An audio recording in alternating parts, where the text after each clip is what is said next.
Yo, balik lagi di Espresso, sebuah obrolan sedikit pahit tapi apa, Bang Aldo? Tapi nggak bikin kembung, Ya, standar banget. Standar quiz. Standar. Ya, kali ini sebelah kiri ada Bung Aldo dari mana? Dari Depok. Saya terafiliasi dengan Romanisti Depok. Ya. Tapi kadang-kadang jadi assassin. Jadi Sassuolo Indo. Dan ada Mas Wisnu Iya, dari Lazio Indonesia ya. iya betul dari Ya. Indonesia. Nah, kali ini kita mau review Giornata kemarin ya. Ada beberapa pertandingan yang menarik. Untuk laga-laga seperti Benevento tidak disebut, tidak apa-apalah. Langsung aja kita ke timnya Aldo nih. Roma Fiorentina, Do. Oke. Terima kasih atas kesempatan mengundangnya lagi. Tapi sayang nih teman baik saya Romji yang memprediksi bahwa Roma tidak bisa menang, dia tidak bisa hadir. Aduh, kabur nih. Ya, saya nggak tahu dia kabur atau enggak ya. Tapi ya saya senang sih dengan performa Roma Fiorentina. Seperti yang suka kita omong-omongin nih, Fiorentina itu tim 60 menit. Memang saya nonton terbukti, walau Ribery main lebih dari 60 menit, tapi dia main sampai 80 menit kalau salah. Sisanya emang jalan kaki. Tapi setelah nonton lagi, menurut gue sih kayaknya sih Fiorentina ini kayak tim tanpa arah secara strategi. Kayaknya pelatihnya sih harus diganti karena bisa dilihat dari Roma itu menguasai banget. Jelas ya dengan blueprint Fiorentina yang memiliki penyerang ngebut aja dan back Roma yang cepat itu tetap tidak bisa gitu. Kelihatan dari kayak expected goals-nya itu Roma sampai 3,6 ya. Sedangkan Fiorentina cuma 0, atau berapa gitu.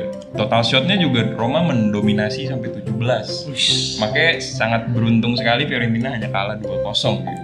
Itu Dragowski-nya bagus padahal. Iya betul banget tuh. Dragowski tiba-tiba menjadi Buffon di Parma zaman dulu. Itu keren banget sih. Tapi ya akhirnya jebol juga dari Spinazzola.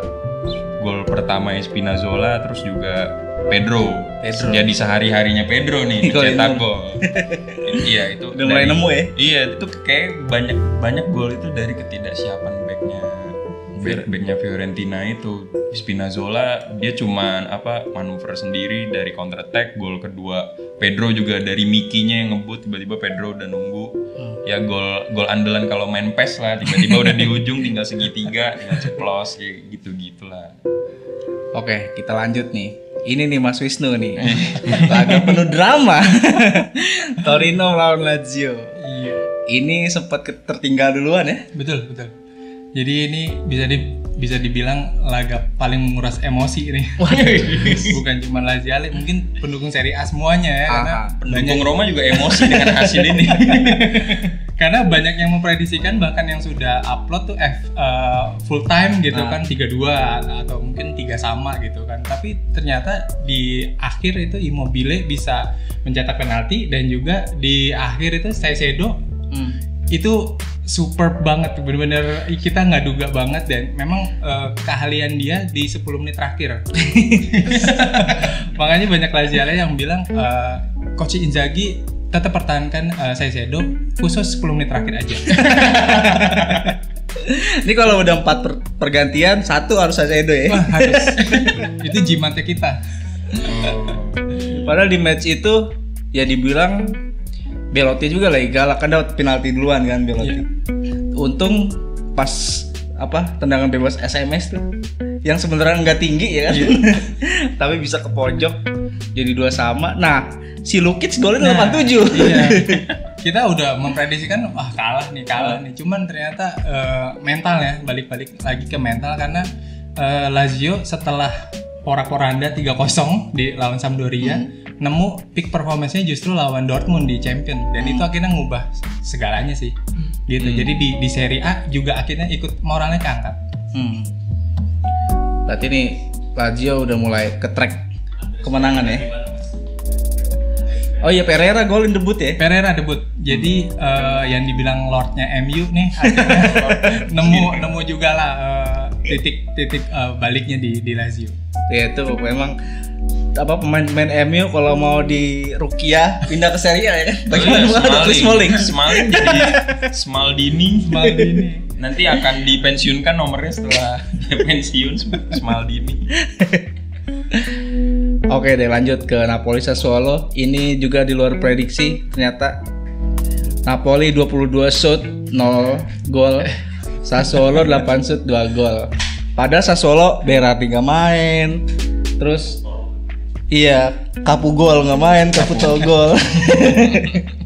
Bisa menang loh lawan Napoli. Gimana dong sebagai perwakilan dari Assassin? Ini dia nih yang membuat saya menjadi supporter Sassuolo. Karena makin terprediksi kemenangannya gitu, bukan terprediksi kekalahannya. Kayak setiap tanding nih kayaknya Sassuolo menang. Sassuolo menang nih, terbukti ini Napoli gitu. Kayak apa, giant-nya Serie A gitu. Main kandang ya, kalau nggak salah kan. Nah, Sassuolo itu bisa menang 2-0 ya, walau secara ball possession, secara penguasaan Napoli memang terlihat jelas, tapi balik lagi kan kita nggak bawa pulang bola, bawa pulangnya 3 poin. Terlihat Locatelli itu juga meneruskan tren positifnya. Ya silakan yang mau daftar untuk Assassin. Masih terbuka ya? Masih terbuka, asal ada syaratnya, asal ada poster Berardi di kamar mandinya. Oke. Ya, kita lanjut ke Spezia Juventus. Nah, ini nih. Pertama-tama sih agak keteteran juga nih. Seru nih, ini seru nih. Ini gue nonton nih. Mas Wisnu sebagai sama-sama elang nih logonya nih, Spezia ini. Spezia. Gimana Mas menilai Spezia sejauh ini, Mas? Ya masih kita berharap Spezia benar-benar spesial ya gitu. Karena juga Lazio tuh dukungnya karena derby elang nih kan, sama elang. Cuman ya masih kualitasnya masih ya naik turun lah ya, masih belum bisa bersaing dengan papan atas lainnya. Jadi ya skor 4-1 sudah cukup diprediksi sih dari awal sebenarnya. Nah, lu gimana dong? Gue rada berbeda sih. Gue benar-benar prediksi nih kayaknya Juve bakal kesulitan lagi nih, karena kayak trennya negatif, terus juga sampai menit sebelum Ronaldo masuk tuh itu Spezia benar-benar keren sih. Ada Pogba-nya juga kan? Pobega. Nah itu Juve seperti tanpa arah, tapi balik lagi namanya pemain kelas dunia, ketika datang dia nggak butuh waktu lama untuk merubah arah angin pertandingan. Langsung lah Ronaldo, disusul Rabiot, terus Ronaldo lagi kan? Iya, Ronaldo. Iya tuh. Emang Ronaldo sih pembeda aja sih. Kalau untuk dari segi taktik, gue bukannya haters Pirlo, tapi ya masih kayak kesulitan sih. Ini karena punya pemain kelas dunia aja menurut gue. Mentalnya naik ya. Oke, kita lanjut ke Inter Parma. Nah, ini juga nih. Inter dikejutkan lewat 2 gol. Gervin gol. Gervinho tiba-tiba jadi jago loh. Jadi Neymar dia. Terus juga ada selentingan kan, katanya Gervinho sebenarnya diinginkan Conte pas lagi bursa transfer kemarin, taunya nggak jadi. Tiba-tiba golin 2 ya. Jarang-jarang nih Gervinho kan ibaratnya. Nah, berarti kelihatan nih menurut gue sih Inter itu mesti muhasabah diri dengan formasinya. Lihat Gervinho nih yang ngebut ibaratnya dari sayap, itu pasti akan jadi tipe-tipe seperti ini akan menjadi ancaman bagi tim seperti Inter dengan back dengan formasi 3 backnya itu. Nah, terlihat jelas Gervinho bisa ngegolin 2, tapi Inter ini sayangnya nggak bisa membalikan keadaan menurut gue. Tapi karena Inter pun sebenarnya menguasai pertandingan. Betul. Gue nggak tahu tuh kenapa, apa missing linknya dari Inter, apa secara mentalnya dia terpuruk atau gimana. Tapi semoga bisa bangkit lagi sih Conte, meneruskan trennya sebagai pelatih liga. Untungnya bisa balik ya, gue sama ya. Iya, balikin keadaan saya. Sebagai ada pemain Inter yang pernah membela Lazio dan Roma. Gimana penilaian kalian tentang seorang Alexander Kolarov? Mas Wisnu dulu. Yang paling lama kan Mas Wisnu, yang menemukan gitu kan. Halo kawan. Gimana Mas? Iya, Kolarov mungkin ini harusnya dia sama kayak tadi, muhasabah diri ya. Ini udah tahunnya dia buat menuju pemikiran buat jadi pelatih lah atau jadi asisten pelatih, karena memang secara fisik udah nggak kompeten lagi di Serie A gitu kan. Cuman mungkin dilihat dari squad cadangannya gitu kan, ibaratnya nanti ada UCL atau yang lainnya kan harus siap juga nih back kiri gitu kan. Jadi mau nggak mau mungkin buat rotasi aja sih gitu kalau Kolarov di tahun seperti ini. Bung Aldo? Menurut saya sih emang sangat keputusan terbaik Roma menjual Kolarov. Itu seperti impostor di skuad Inter ya, jadi kayak penyusup. Karena mainnya tidak pernah bagus kayaknya. Lagi pula gue masih nggak ngerti sih, mungkin nanti ada yang bisa komen kali ya, kenapa sih Conte tuh maksa banget pakai Kolarov? Apa karena ada Perisic di kiri untuk suplai bola atau gimana sih? Karena terlihat jadi kayak skema 3 back ini malah jadi kelemahan sih. Jadi bisa diacak-acak sayap yang speednya tinggi menurut gue. Itu Kolarov taruh kiri terus. Gue secara defense emang dari zaman dulu dia di City pun emang sempat jadi back, tapi di Roma juga, tapi nggak pernah bagus gitu. Gue nggak ngerti deh. Buat bantu penyerangan sih lumayan. Iya, buat free kick, buat ngalirin bola oke, tapi balik lagi itu pertahanan menjadi riskan kalau ada Kolarov. Mungkin keseringan golin gitu. Ya udahlah. Nah ini nih laga gue juga nonton nih. Ibrahimovic tiba-tiba salto. Apa-apaan nih pemain 39 tahun. Iya, bener. Ini juga comeback ya? Casey dulu kan? Oh iya Casey dulu ya. Casey dulu. Terus satu sama ya penalti. Penaltinya karena Romagnoli. Iya, Romagnoli. Bagaimana Bung Aldo sebagai pemain akademi Roma? Ya itu nggak bisa terhindarkan menurut gue. Tapi dia fans Lazio. Itu dia. Setelah pindah pakai baju Lazio. Ini maksudnya apa nih anaknya anjing gitu kan? Kalau balik lagi ngomong ke Udinese versus Milan, gue nonton nih. Emang di tim itu menurut gue harus ada satu orang pembeda ya. Beruntung Milan memiliki Ibrahimovic. Itu bola turun dari langit menurut gue, tiba-tiba udah dari langit ke Ibra lagi. Yang bola belum nyentuh tanahnya dia masih bisa nendang gitu, tiba-tiba salto. Itu lu kalau bisa ngecek tweet gue tuh gue bingung sih, apaan? Golnya apaan anjir kayak gitu sih. Soalnya gue kayak pede bisa seri aja at least. Terus juga gue bisa point out ini semoga nih kalau emang Milan yang bagus ini semoga bukan karena Ibranya ya. Maksud gue kayak Casey dan lain-lain tuh bermain bagus bukan karena ada Ibra, karena gue sempat bilang kayak ini bisa jadi kayak zaman Nocerino dulu. Nocerino dulu gue inget tuh 10 gol satu musim tuh. Pas ada Ibra, setelah nggak ada Ibra berubah. Sampai ada temen gue bilang tuh Nocerino lebih bagus dari De Rossi. Waduh, gila. Itu sih contoh sesat pikir itu sesat pikir yang sangat jauh menurut. Nah semoga nih Casey ini masih muda, terus juga Ben Haser yang lain itu ngambil spiritnya Ibra, tapi memang bukan bergantung sama Ibra. Bahaya soalnya kalau kayak gitu. Oke deh, itu tadi. Oh masih ada satu lagi yang harus kita bahas nih. Derby della Lanterna. 1-1.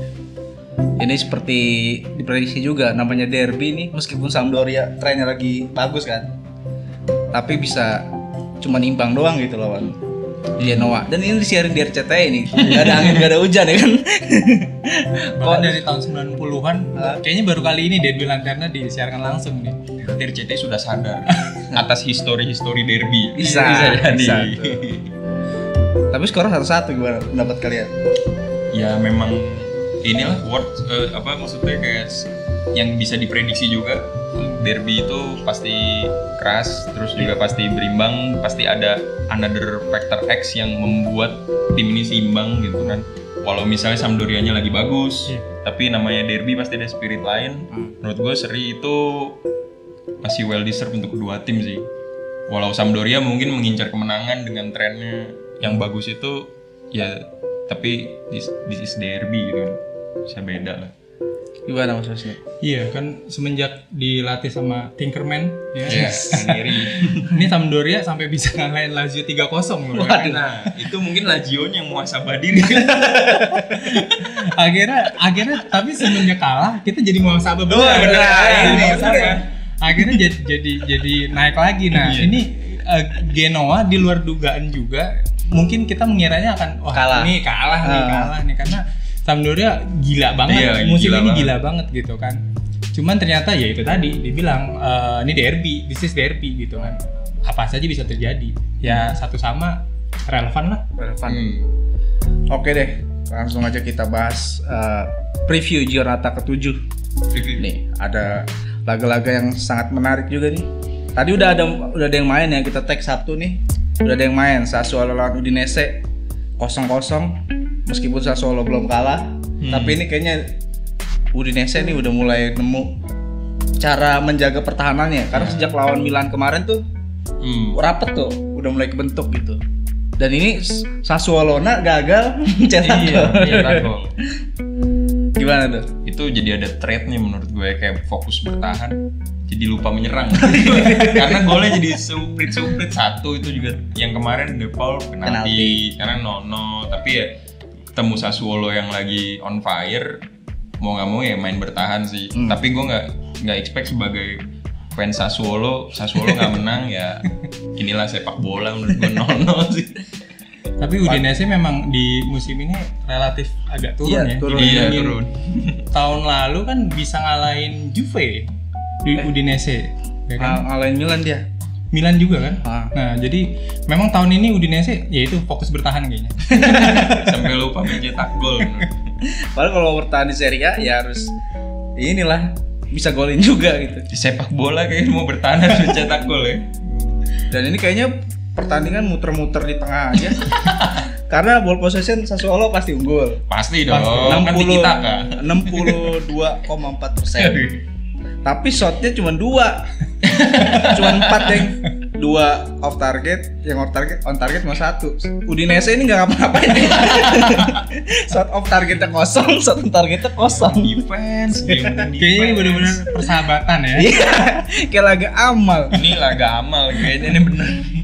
Mana mainnya subuh-subuh, maksudnya ini kalau tifosi yang butuh hiburan nonton ini ya begini lagi kosong-kosong. Inilah pertandingan yang bikin jelek Serie A, ya, bikin ngantuk gitu. Bener. Serie A bikin ngantuk ya kayak gini. Ini kalau bisa dibikin highlightnya cuma 1 menit. Peluang-peluang gitu doang udah. Highlightnya 20 detik, salaman pertama sama salaman terakhir. Sama prit-prit aja. Oke, lanjut. Nanti jam 9 ada Cagliari lawan Sampdoria. Nah, ini nih. Sama-sama mantan pelatih Roma. Pelatihnya nih. Gimana Bung Alu? Di kandang siapa sih? Sorry. Cagliari. Di kandang Cagliari ya. Gue agak condong ke Cagliari sih, tapi balik lagi ini nih Ranieri nih, si tukang tambal ibaratnya. Dengan skuadnya yang ya memang kemarin karena derby seri bisa jadi itu bounce back-nya buat dia, bisa memberi perlawanan lebih sih. Tapi gue lebih condong ke Cagliari sih. Gue EDF for life. Kalau Mas Wisnu jagoin siapa nih? Cagliari juga. Karena Cagliari ini juga semenjak kalah di pekan pertama lawan Lazio itu trennya agak naik. Terus di terakhir Sampdoria malah harusnya menang malah seri kan gitu kan. Kayaknya bakalan susah nih Sampdoria buat nyuri poin di selatan ya, daerah selatan. Kalau begitu saya jaga Sampdoria. Terus nih ada big match Grande Partita antara Benevento melawan Spezia. Wah, ini akan ditonton 2 juta pemirsa. Ini sepertinya akan ada nobar di Gelora Bung Karno. Nobar di setiap chapter Depok, Citayam, Bojonggede akan ada tontonan nih. Ini kayaknya yang quiz-quiz pulsa banyak nih. Tapi saya nggak akan tonton. Benevento Spezia. Udah langsung aja dah prediksinya menang mana? Gue Spezia deh. Spezia. Masih Spezia kayaknya. Spezia. Kalau begitu saya Benevento. Itu kan Spezia Indo. Oh iya, Spezia Indo. Spasi sekarang Spasi, namanya. Spasi. Spezia seluruh Indonesia. Lanjut nih. Ini kalau tahun 90-an termasuk Grande Partita. Tapi nggak tahu nih kalau sekarang nih. Parma lawan Fiorentina. Aduh. Wih. Dulu ya. Dulu kan Grande Partita nih. Gimana sekarang? Gimana ya sekarang ya? Gue gak tau. Gue jadi lebih ke Parma sih setelah Roma lawan Fiorentina tuh.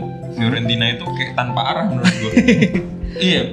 Parma pun sebenarnya ya kadang tanpa arah. Tapi kita punya Parma itu punya Neymar gitu. Oh iya, Gervinho ya? Iya, Gervinho. Itu bisa jadi merubah keadaan gue. Tapi ya gue lebih condong ke Parma sih. Kalau Mas Wisnu? Saya malah kebalik. Fiorentina? Saya Fiorentina. Woi, oi. Meskipun mungkin 60 abis itu jalan-jalan ya.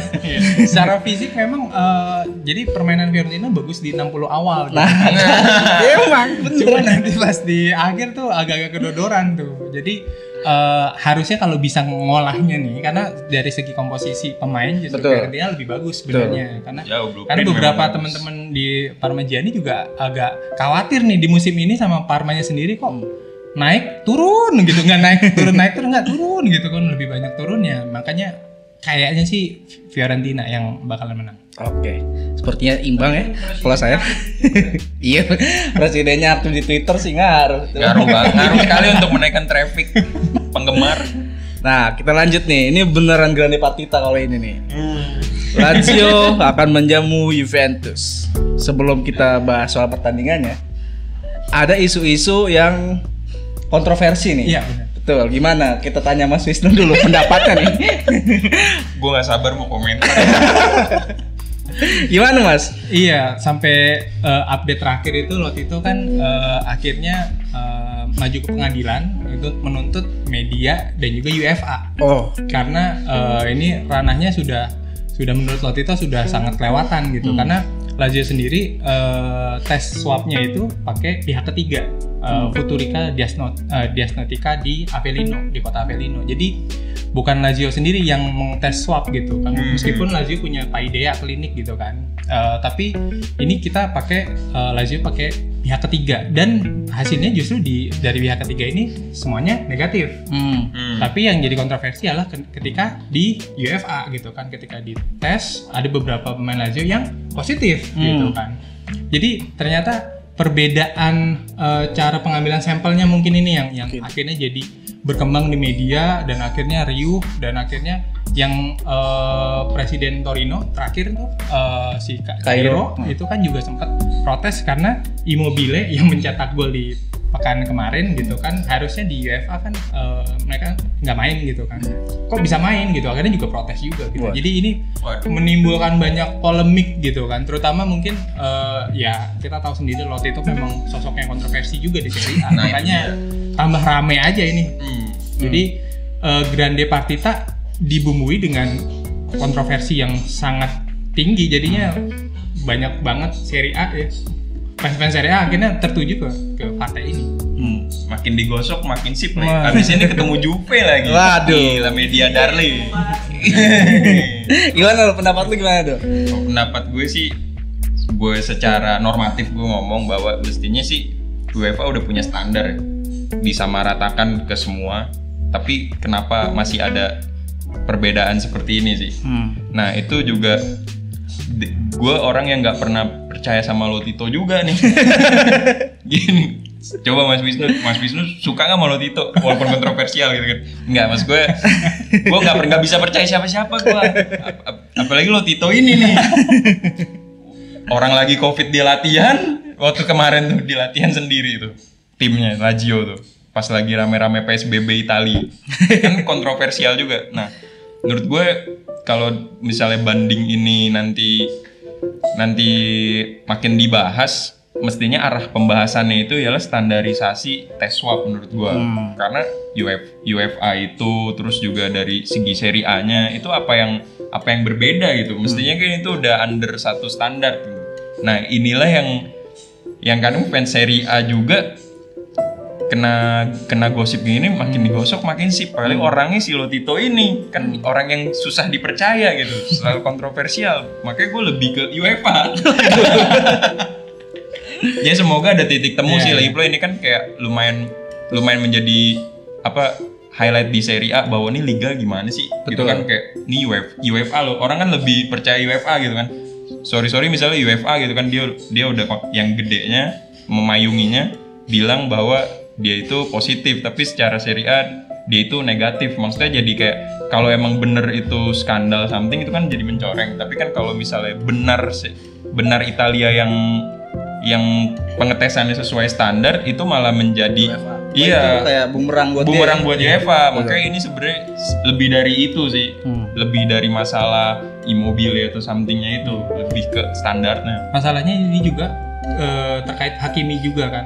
Oh iya. Hakimi di UEFA dinyatakan positif, ternyata menurut Inter 2 hari langsung iya yang negatif. Jadi memang kontroversi ini yang akhirnya fans Serie A terbengong-bengong gini, ini maunya gimana nih UEFA atau Serie A gitu kan.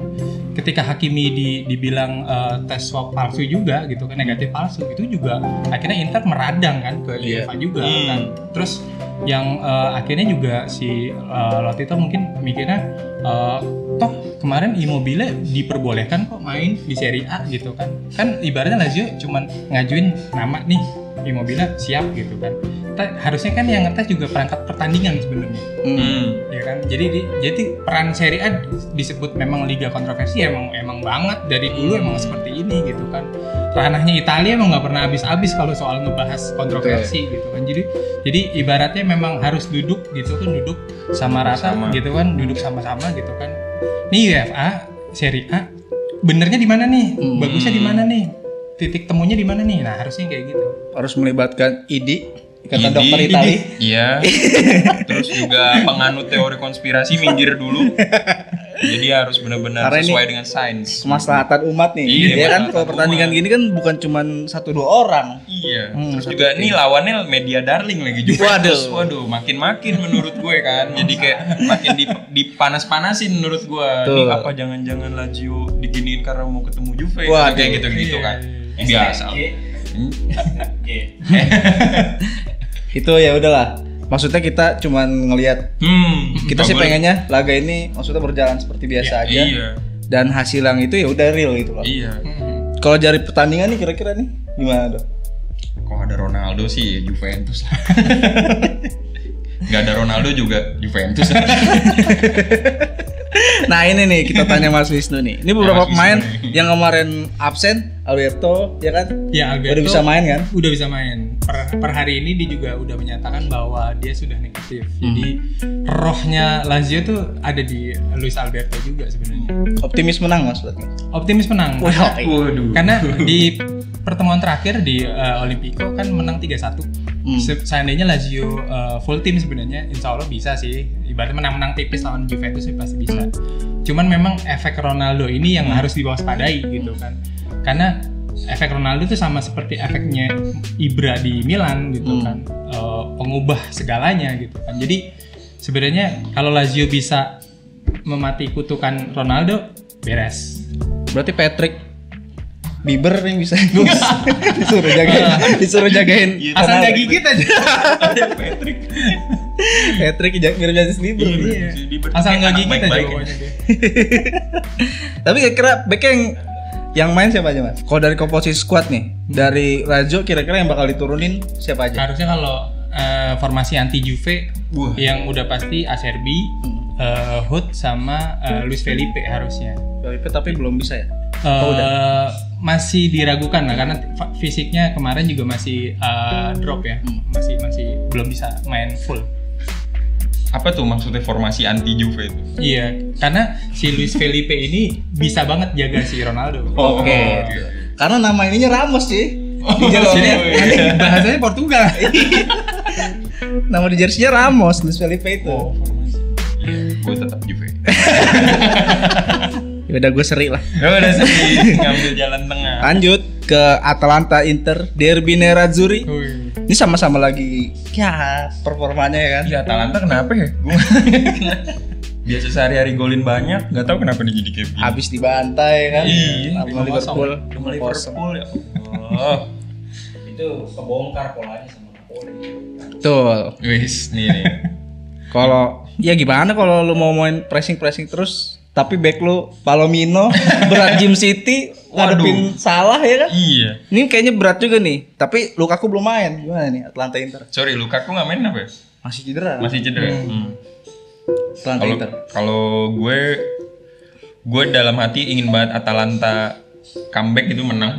Tapi dari segi ini pasti pressure ada di Conte. Pasti dia ingin membuktikan bahwa ya squad gue masih harus di track juara.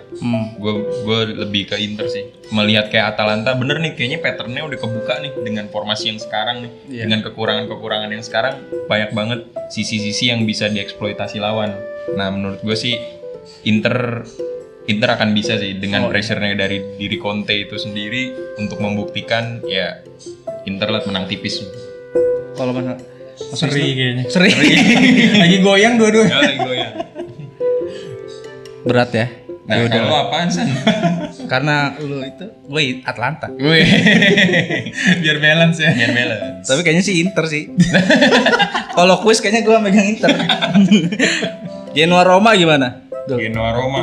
Ini kota Roma mau juara nih. AS Roma ya. Jadi menurut gue Roma menang. Jelas. Tapi bakal sulit nih karena Dzeko kan positif. Iya. Yang kita tahu patternnya sebelum ada Dzeko itu permainan rada awur-awuran nih.